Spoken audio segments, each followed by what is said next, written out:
Bilang kabanatang 33, ang mga lugar na dinaanan ng mga Israelita mula Ehipto papuntang Moab.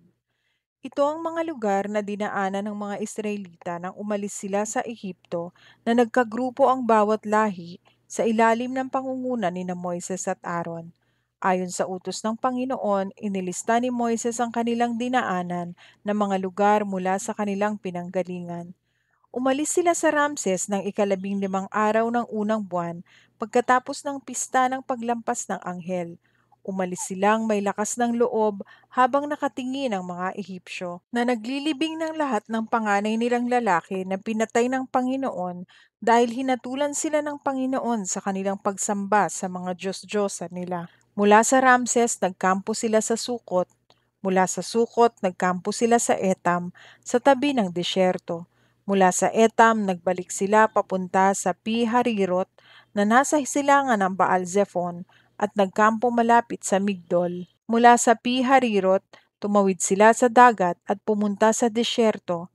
Naglakbay sila sa loob ng 3 araw sa disyerto ng Etam at nagkampo sila sa Mara. Mula sa Mara, nagkampo sila sa Elim kung saan may 12 bukal at 70 puno ng palma. Mula sa Elim, nagkampo sila sa tabi ng Dagat na Pula. Mula sa Dagat na Pula, nagkampo sila sa Ilang ng Sin. Mula sa Ilang ng Sin, nagkampo sila sa Dofka.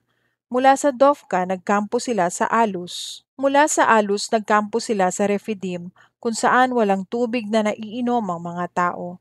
Mula sa Refidim, nagkampo sila sa disyerto ng Sinai. Ito pa ang mga lugar na kanilang pinagkampuhan nang naglalakbay sila mula sa disyerto ng Sinai papunta sa Kadesh sa ilang ng Zin, Kibrot Hataava, Hazerot, Ritma, Rimon Perez, Libna, Risa, Kehelata, Bundok ng Shefer, Harada, Makelot, Tahat, Tera, Mitka, Hasmona, Moserot, Benejaakan, Hor Hagidgad, Hotbata, Abrona, Ezion-Geber at hanggang sa makarating sila sa Kadesh sa ilang ng Sin. Mula sa Kadesh nagkampo sila sa bundok ng Hor sa hangganan ng lupain ng Edom. Sa utos ng Panginoon, umakyat si Aaron sa bundok ng Hor at doon siya namatay sa edad na 123 taon. Nangyari ito noong unang araw ng ika-5 buwan ng ika-40 taon mula nang umalis ang mga Israelita sa Ehipto. Ngayon, ang hari ng Kanaan na si Arad na naninirahan sa Negev ay nakabalita na paparating ang mga mamamayan ng Israel. Mula naman sa bundok ng Hor, nagpatuloy ang mga Israelita sa kanilang paglalakbay.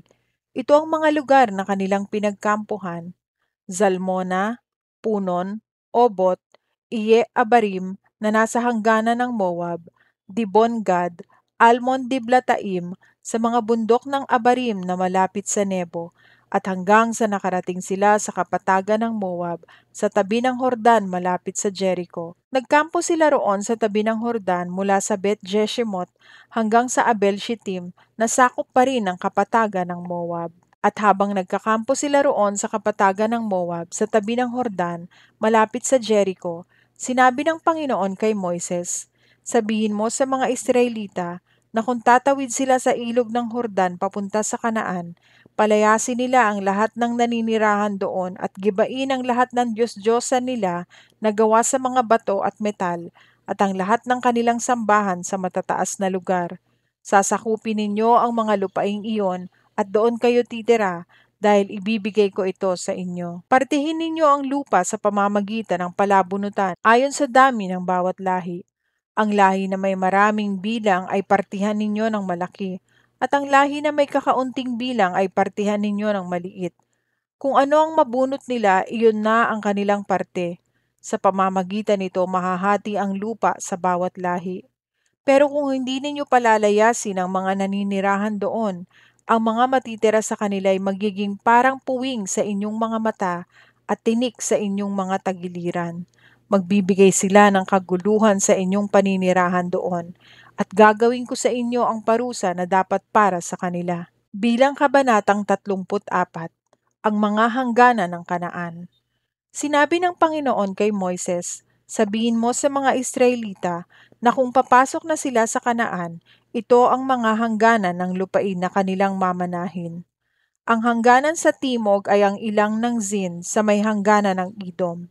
Magsisimula ito sa katimugang bahagi ng dagat na patay, at liliko ito patimog papunta sa daang paahon ng Akrabim hanggang sa ilang ng Zin, at magpapatuloy sa timog ng Kadesh Barnea.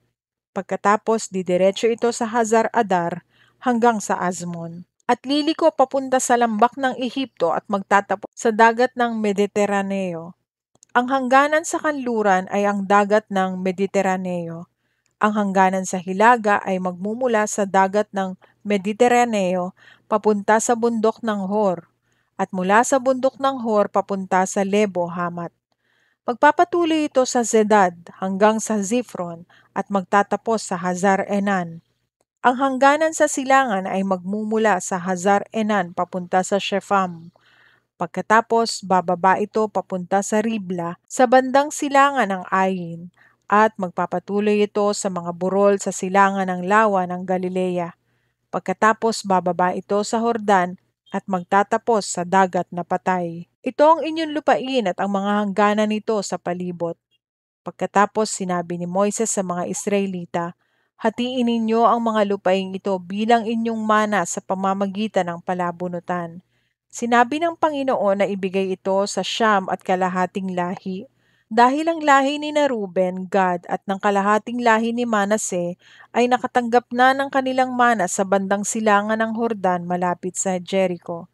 Sinabi ng Panginoon kay Moises, sina Eleazar na pari at Josue na anak ni Nun ang maghahati-hati ng lupain para sa mga tao, at pumili ka ng isang pinuno sa bawat lahi para tulungan sila sa paghahati ng lupain. Ito ang pangalan ng mga pinili: lahi ni Huda, Caleb na anak ni Jephunneh; Simeon, Shemuel na anak ni Amihud; Benjamin, Elidad na anak ni Kishlon; Dan, Buki na anak ni Jokli; Manase na anak ni Jose; Haniel na anak ni Ephod; Ephraim na anak ni Jose; Kemuel na anak ni Siftan; Zebulun, Elizaphan na anak ni Parnak; Isakar, Paltiel na anak ni Azan; Asher, Ahihud na anak ni Shelomi; Naphtali, Pedahel na anak ni Amihud. Sila ang mga pinili ng Panginoon para tumulong sa paghahati-hati ng lupain ng Kanaan bilang mana ng mga Israelita.